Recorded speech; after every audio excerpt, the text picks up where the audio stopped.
Well, welcome to the Cryptotwits Podcast. I've got Shane. I don't even know what your last name is. You don't even have to give your last name. But from Pulse Digital. And who are you and what is Pulse Digital? Thanks, man. So I've been Pulse since before I even started crypto. Pulse has been the offline brand, and I carried it when I started crypto and started with X Spaces. It was 2021 when Twitter introduced Spaces. So I had just started my account and was really into that product. I was already making YouTube content for my fitness business, so I was not shy about stuff, and I thought I wanted to get into live audio. So back in 2021, like a lot of people did, I jumped into the audio product.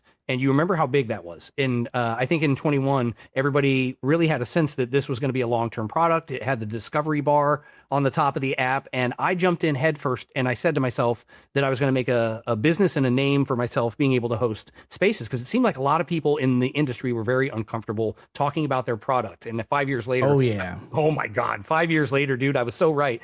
You have builders. What I identified very quickly is you had people that could build amazing things, but they were being thrust into X Spaces in 2021 and being asked to talk to retail buyers about their product. And it was often a mismatch because these people were trying to talk about tokenomics and contract design and stuff like that. And I identified that gap between what they were saying and what people wanted to hear. And that if a Spaces host could bridge that gap, and also stay entertaining and informative and stuff like that, that there would be a niche. So for 5 years, I've plowed into that, and up to and including recently with all the Nikita drama, I'm still here. I'm still trying to host Spaces. Yeah. And over the years, I've figured out how to end up on shows like this, man. So I appreciate you guys having me here and highlighting it. Well, I met you for the first time. I mean, we had kind of like known a little bit of each other anecdotally through, what was it, Hedera Algorand stuff?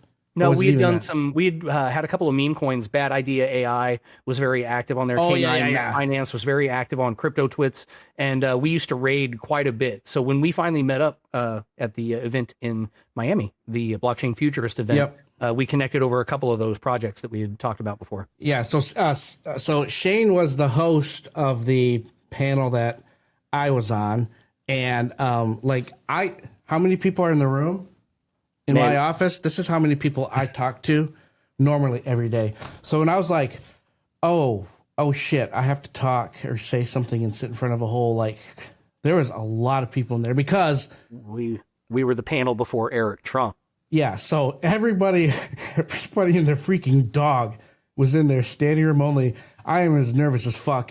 And I remember asking you before or after, I'm like, how do you, and I just told Edgar, our producer on our podcast, I was like, we need a dude to MC stuff. We need to get Shane to do it because you did it so. I'm always impressed when people can are in those situations and run and monitor. And we had one guy from a meme coin community, and you were able to very nonchalantly rein in that crowd and community to make sure that all of us had equal talking time. I didn't understand how are you so comfortable doing that?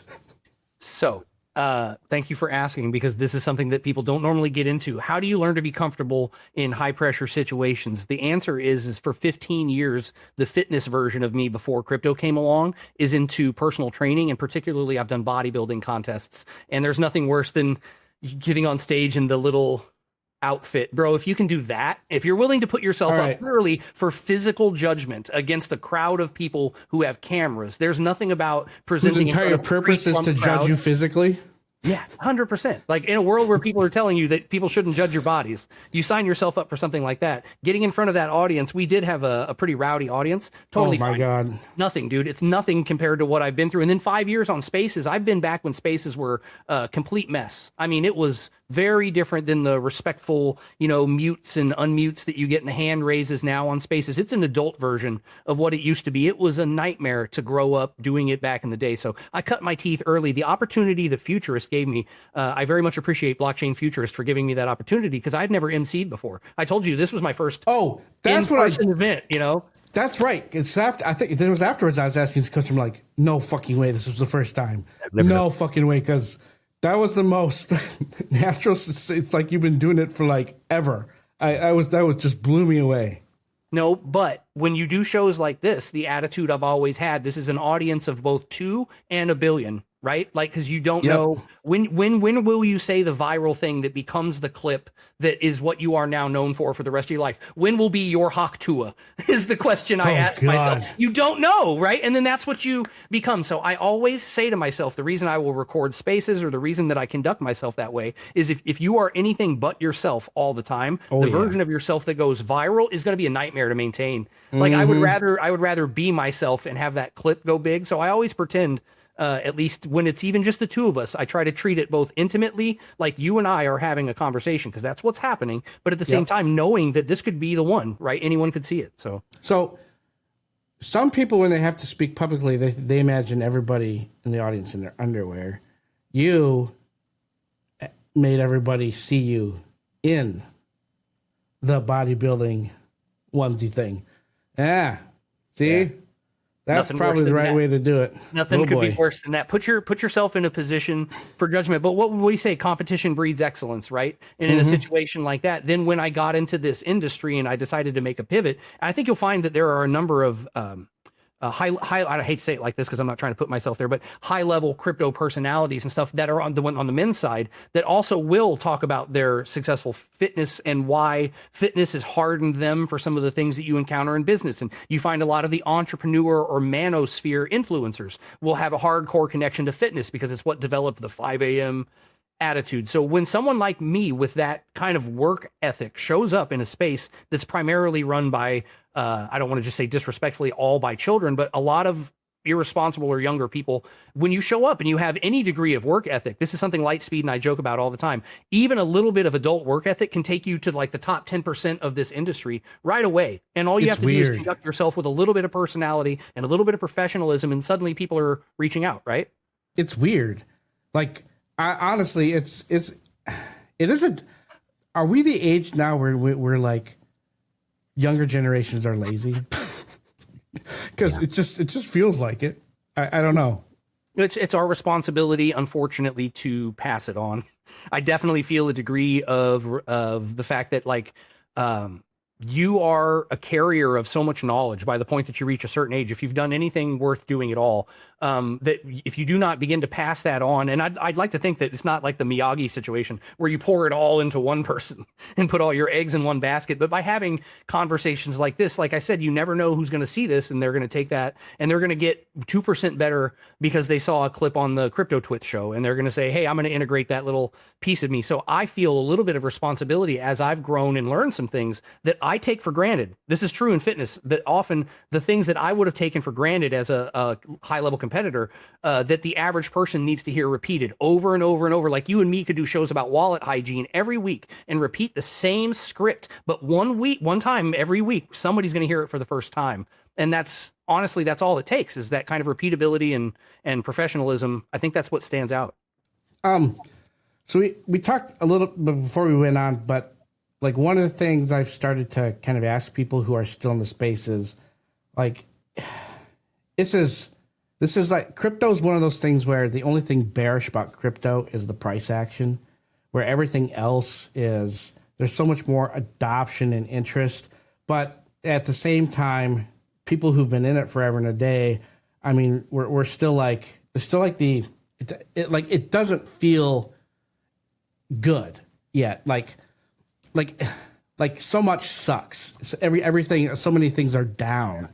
Like what keeps you going? Like me, it's like I work at Stocktwits. I've got a wife and kids, but you know, not everybody has that kind of stuff like weighing on them. But like, what is it? Like, how do you keep I could give a shit about what people do when things are like in a bull market and everything's screaming green and everybody's doing awesome. But like, I'm really interested, and I think most people should be interested in people who, like you, have been in the space for a while, are still in it, still hitting it. I mean, what is it and how do you do it?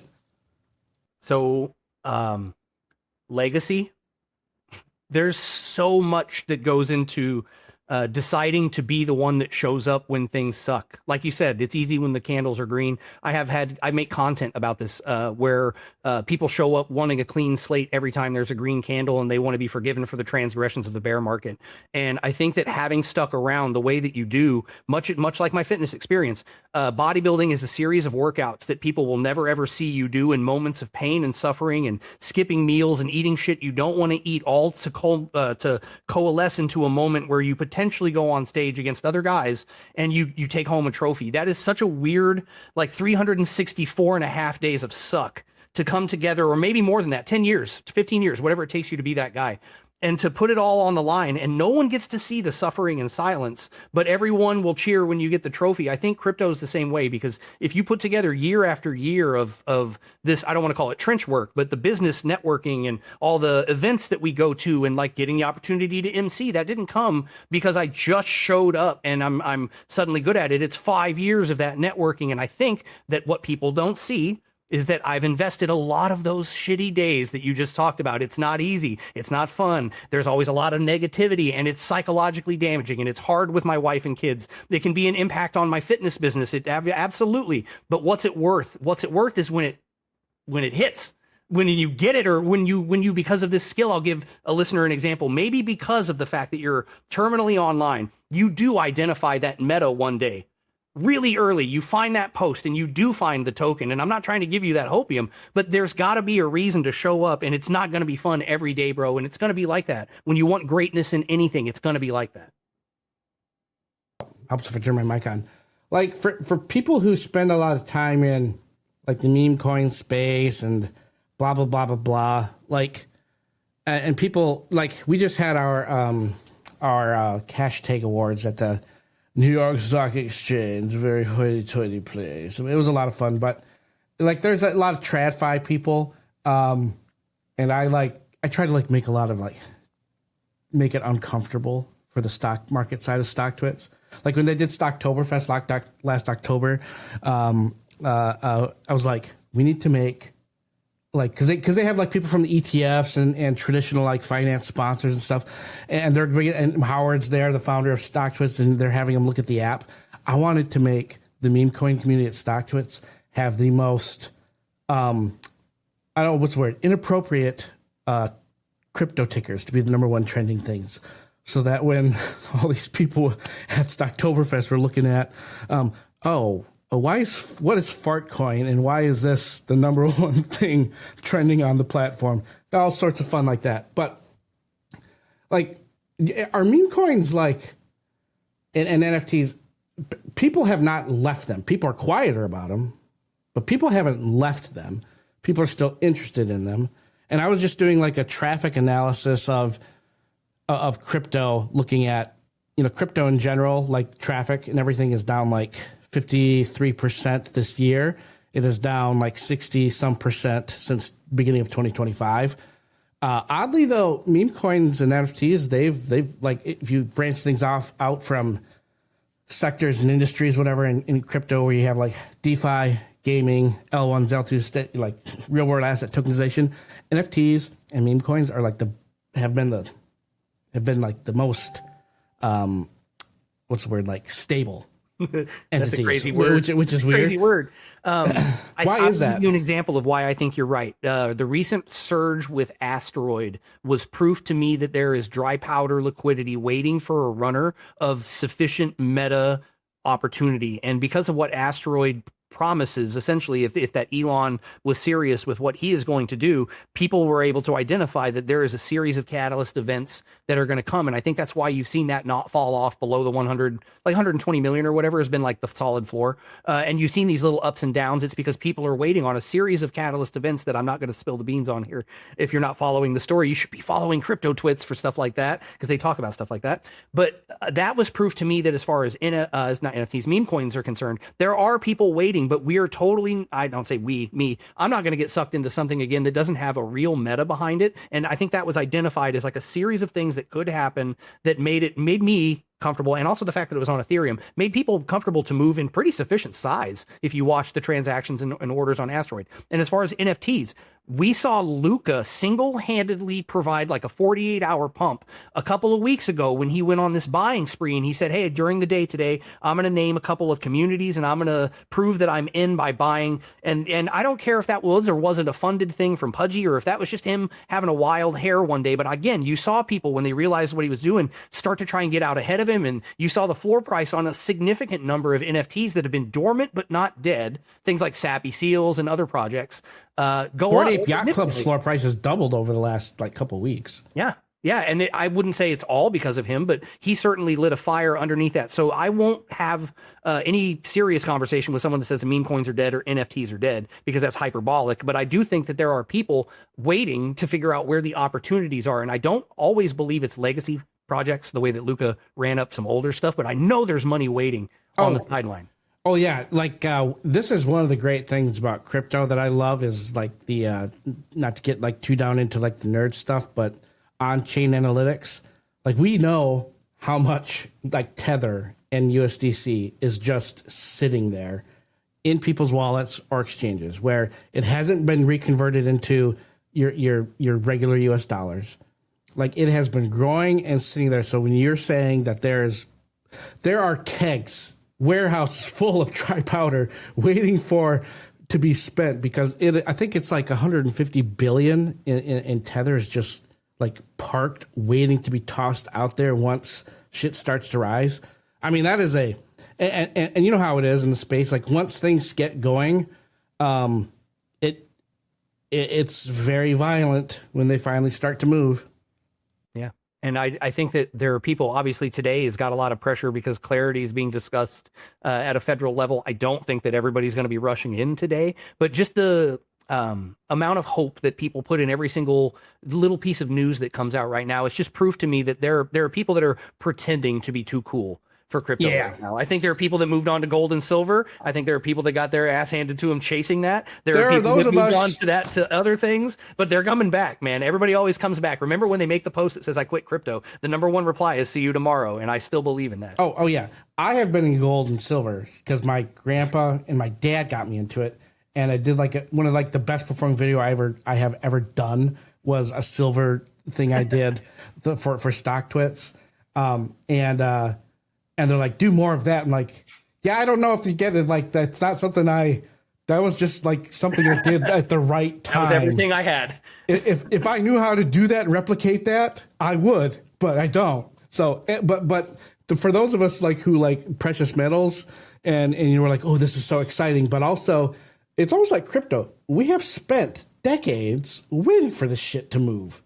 Like it just happened. And if you look at silver's chart, it's just been, back to the Clarity Act. Okay, I got a question. Because everybody's still like pissed off. Like I'm pissed off that like the Senate version that just came out. Like they're basically going to hand banks the thing that banks want is the no yield on stable coins. And that pisses everybody off, pisses me off. But at the same time, there's all the other stuff that's good. Like guaranteed right to custody, which I always argue, is it really a right if government has to affirm it and grant it? But a right to self-custody, a right to that staking is not a joint enterprise. Like if we get all of those things that used to be the most important things for crypto people, but we don't get the yield on the passive yield on stable coins like you get in a savings account. Is it worth it? I don't know. I think so. Do you think that perfect is the enemy of done? Oh, that's a really good question. Like, what if we just shoved it through and gave them the concessions they wanted and then technologically found a way around it in 6 months because we will? Like, maybe it's not called stablecoin yield, but if you don't think that we're going to find some triple back flip into a somersault splash of yield, once we have what the rules are, this is my favorite thing. People hate this about me. I'm very pedantic. Show me the rules and I'll show you how to maximize performance within the boundaries of those rules. So once we get clarity, whatever it looks like, give them 6 months. We'll find yield again. I'm not worried. Yeah. Like the yield that the bank lobbies, like, it has to be tied to some activity. But at the same time, no, you're totally right, though. I mean, crypto by its nature is decentralized. You know what? Technically, people in the U.S. should not be able to use a Hyperliquid. But everybody and the fucking dog I know uses Hyperliquid. And they talk about it openly. Yeah, openly. Nobody gives a shit. I mean, it used to be like I trade Forex, but I trade on a one that is in the Seychelles with 1000x leverage. It's like, oh my God, somebody call the CFTC. This person's admitting to now people are just, it's decentralized. How are you going to stop it? How are you going to stop it? Yeah. I don't know. The Hyperliquid thing is funny, and the idea that we won't find a way around it, the global we, not me, I'm not making the program, but the idea that we won't find our way around it, I can't live my life so paranoid that what we're doing, like the same way that we attacked Coinbase, he got dragged for getting involved and slowing things down. Coinbase is still, unfortunately, the best shot we've got at a US-based business and exchange that can take on the likes of the Binances and the Poloniex of the world. So I don't necessarily want to have to cheer for them, but I just want to get it all done, and I want to make sure it's done in an America first manner that ensures that jobs and creation and technology are going to happen here. And if we have to put it through and give some concessions, man, listen, I don't want to tell you life is always about settling, but sometimes you have to take the deal. Sometimes you take the deal. You're married, you know. Literally. Settlement is settling is it's just a part of life. Yeah, you make deals with people, and this is true anywhere you go. You've always got to have to make a deal. The best example I'll give you is, the legal system is something like a 92% or higher plea deal system, right? So when people are arrested and prosecuted, I don't know if any of you have ever gone through this with a family member or loved one, or perhaps yourself, but the majority of legal cases in the United States find their way through a plea deal.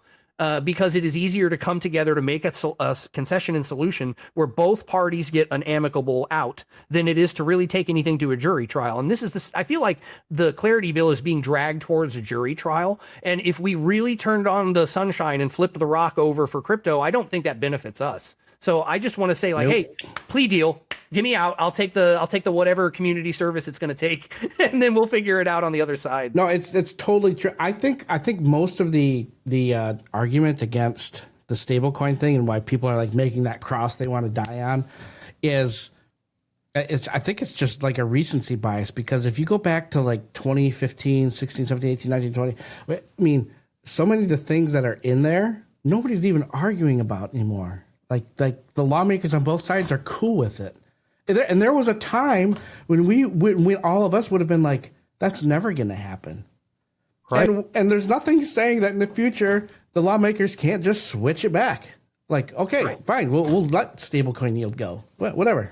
All right. Right. Well, and that's the nature of the biz too, is that you always have these pendulum swings of governance where if the next party comes in because of a swing in the sentiment, they can make those changes. I'm straight up concerned about how that's going to affect anyway if what Trump has done and what a lot of the administration has done with crypto would cause the Democrats to want to take a swing. But that's why I say hammer Clarity through now in a way where it's very difficult to uproot, instead of leaving it up in the air when someone else comes in with a better or different sentiment, because you could gamble on that the next group of people show up with a better crypto sentiment, but I'm just not there, especially after all of the things we've seen happen at different levels. I just think that the next people that come in, we can't afford to drag it another year. Like I said, I think we can ram it through and figure out solutions on the other side at this point. Yep. I just want to be done. I've got that personality type where I don't want to get into the weeds and micromanage stuff. I just was like, here's what we need to do.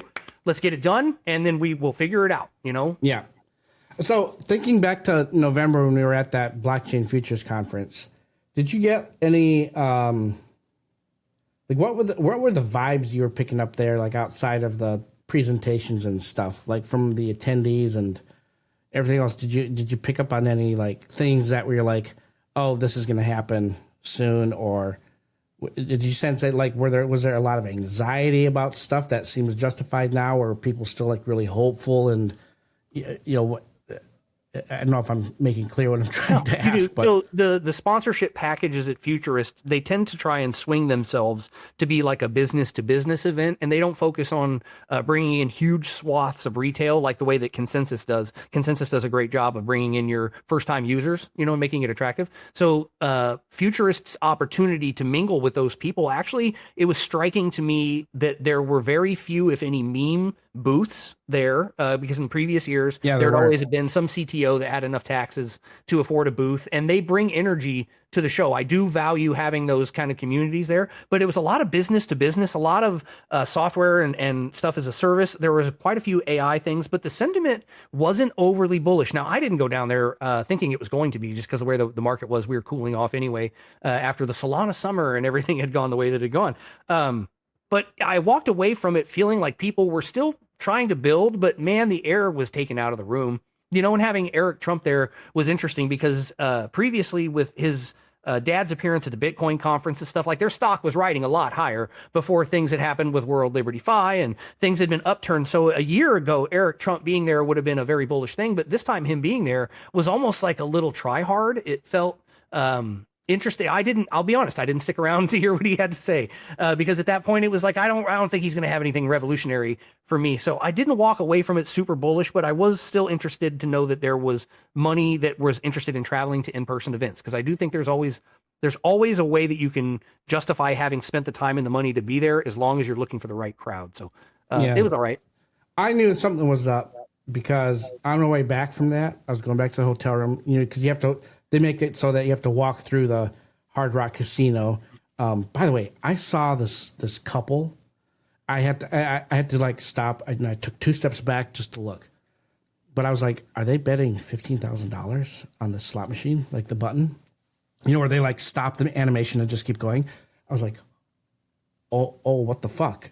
Yeah, just old couple, like they're sitting on their walker chair things, just 15 grand. Boom, boom, boom. I bet I only looked for 3 seconds, but I bet in that 3 seconds I hit it 5 or 6 times. I was like, holy shit. No. Lauderdale is an interesting choice because you do have an interesting crowd, and crossing through the casino, you do see people that are not into crypto. And what you see is the old school gamblers, the people that are slapping the buttons like that. What a goal to have $15,000 to drop on a slot machine or on the next asteroid. Man, I'm not playing in the right lane if I'm not doing that. It's weird. It was so weird. I can't imagine.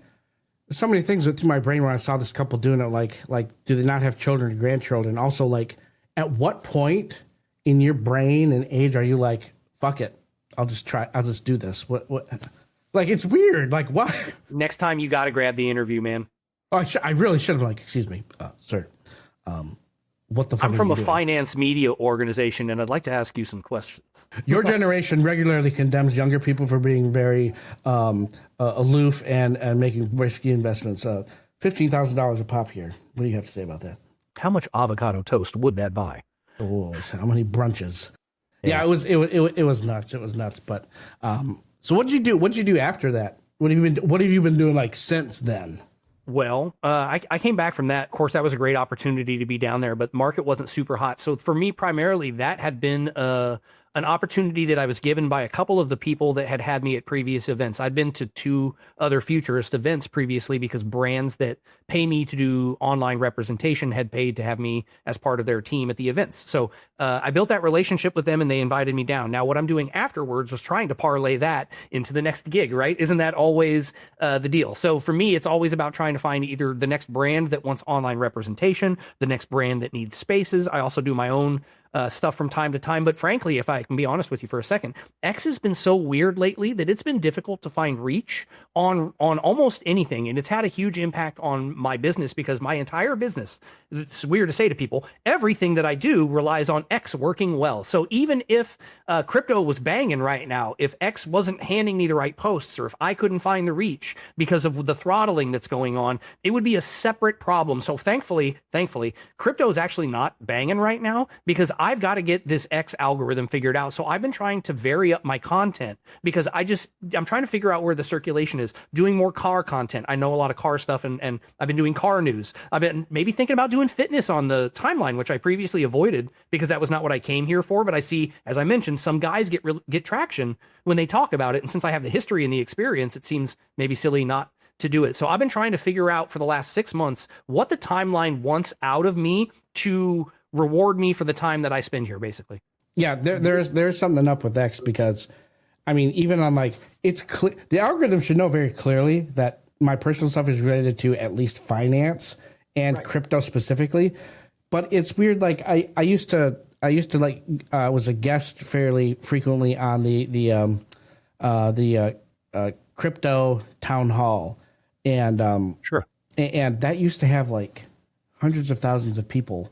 Now it doesn't even like pop up on the feed. They're still doing it, and even though the market's down, but like the degree to the market's down and the traffic doesn't match the people that it's not reaching.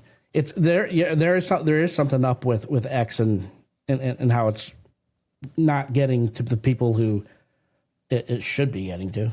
No, and it's a fascinating internal discussion because the places that I'm at, the time that I'm spending working for Mario and IBC, you mentioned Crypto Town Hall, but Roundtable and Mario's channel, between the uptick in the political news and the way that the channels have all kind of made a pivot to that, and then the downturn in crypto, not just crypto content that could be made, but the downturn in the algorithmic handoff that you can expect for crypto content. You've seen a lot of channels try to figure out the way that the new system is working. And I'm no different because I've still got brands that want representation on the timeline, but it's difficult to look them in the face honestly and be like, hey, right now, almost all brand managers, like I have access codes and delegations for X accounts. I'm sure you know that you can do stuff like that. So when I'm representing these brands, I'm trying to tell them, hey, just to be clear, things are weird for everyone right now. And it's not that there's anything changing on your timeline or that the content's changed or that your audience is falling off, but frankly, everyone's struggling with reach. And for me, trying to find that next opportunity has now gotten more difficult because I can take all the information of what I've accomplished before and hand it to them, but now it's a completely different board. You know, they've changed the game that I'm playing. Discoverability is really fucked up right now. Right. It's absolutely torn up. And I never really thought about that as a big deal. Like until I was doing like this study of like crypto traffic on like Google. They fucked up discovery on Google too, like horribly.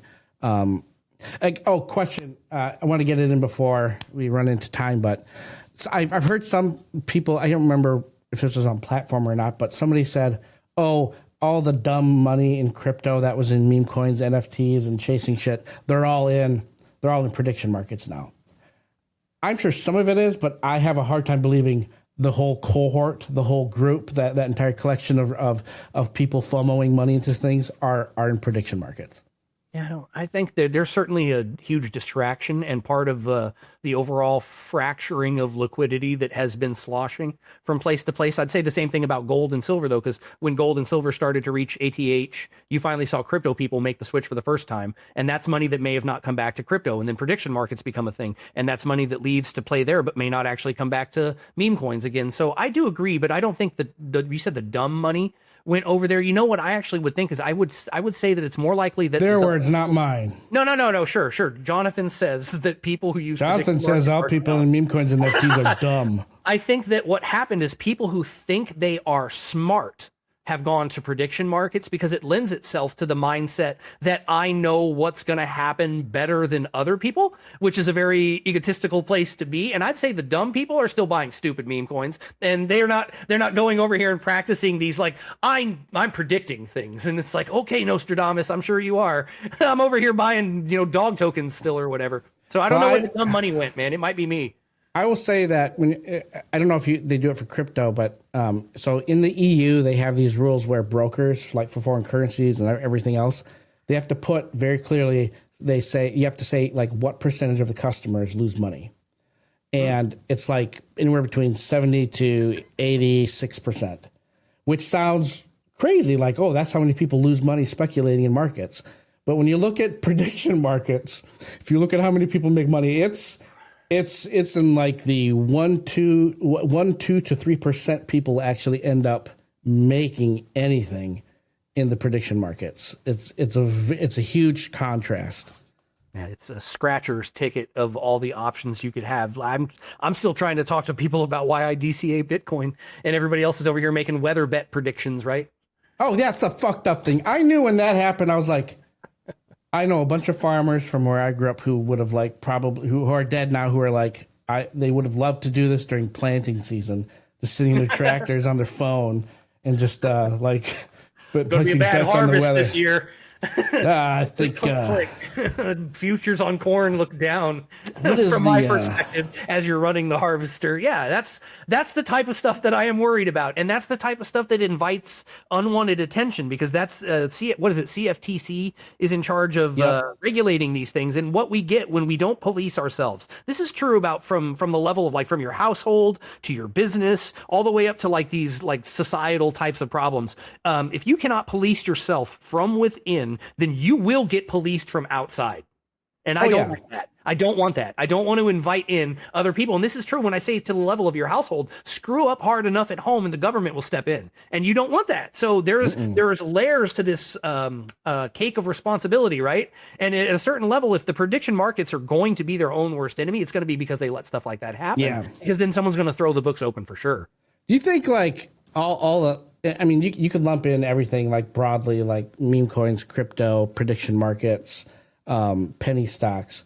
I mean, like there's so much of it now. Is it like in history, are people going to say people weren't idiots? Like they just like they look at the stock market and they're like, I don't see the upside from here. I'm willing to or is it like a condemnation of economics in general? I mean, what are people going to say about this period of financial history?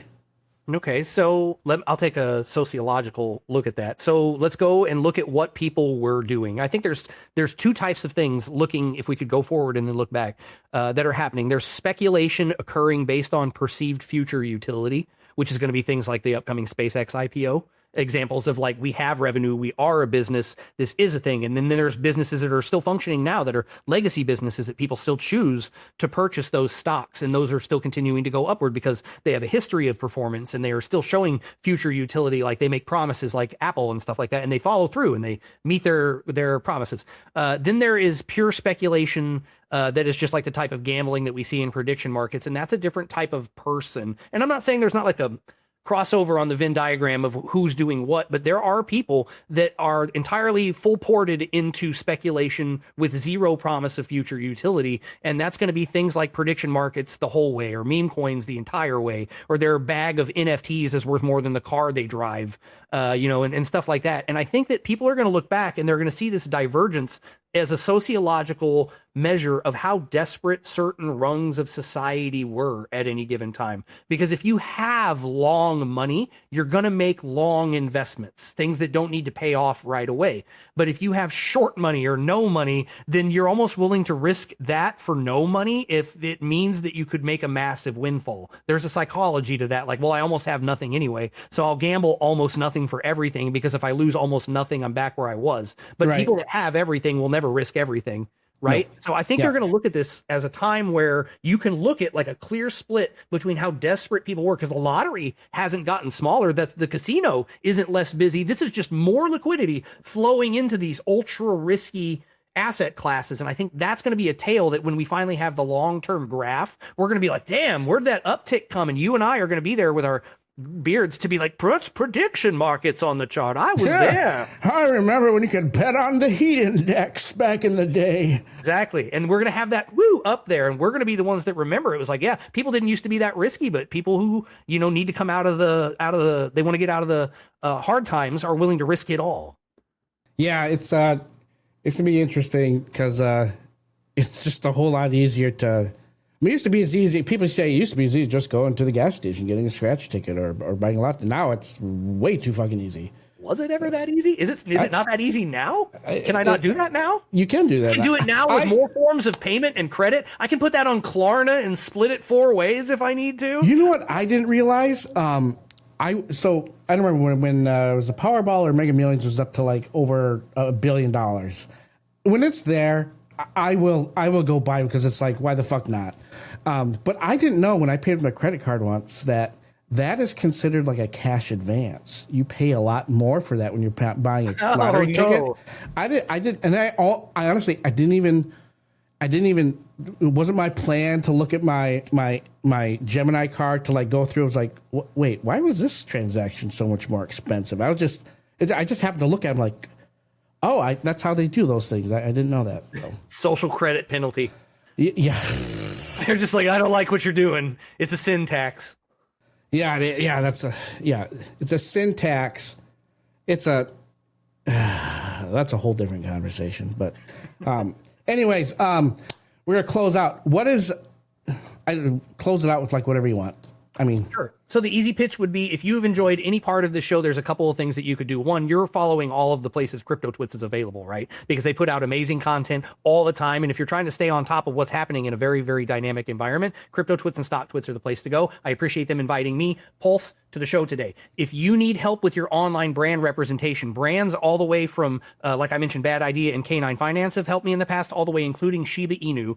I've helped them, and I can help you. Oh, that's right. Yeah, That'd have to feel pretty fucking good when that call or email or text or whatever it was came. That had to feel pretty.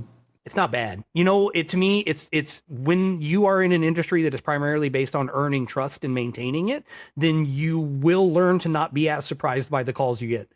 Sometimes. Ergo, here I am today on the Cryptotwits and Stocktwits podcast, which 5 years ago would have seemed like an insane thing to me, but you must believe in the insane to achieve it. So that here I am today. So when brands like Shib reached out to me, the reason I get to work with them is the same reason I could work with you, because I don't know what your particular problem is, but we can customize something to work for your needs. So if you need brand representation, that could be writing posts on X, spaces on X, updates for your community, VCs, or even one-time shows to just highlight your brand, be happy to put that together. You can message me on X as @CryptoPulse9. My name is Pulse Digital. I'm there. He said my name is Shane earlier. That's true. And I would be happy to help you. I look forward to your contact. Thank you, Jonathan, to the team at Stocktwits and Cryptotwits for their time. I appreciate you guys in the background producing the show. You guys do great work. Thank you.